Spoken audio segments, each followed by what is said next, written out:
AAAFx, this is Christopher Lewis looking at the British pound, Swiss franc. Pay close attention to this pair. It's on the verge of a pretty significant breakout.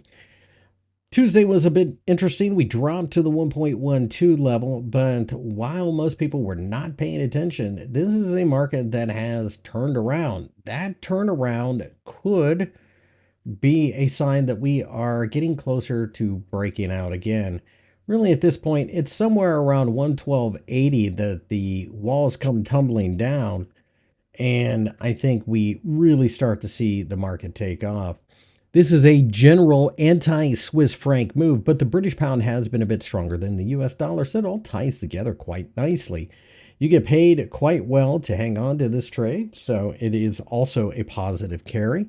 And of course, the Swiss National Bank much likelier to get to zero interest rates or something closer to it than the Bank of England anytime soon.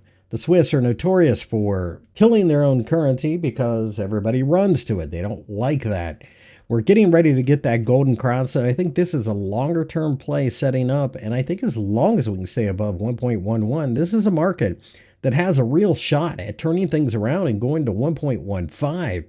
Above there, look out, we're going to 1.22. Now, granted, it's going to take some time to get there, but it certainly looks like you are paid to be patient, waiting on the upsurge to continue. If you like this video, give me a thumbs up and make sure to subscribe to AAAFx. AAAFx, AAAFx.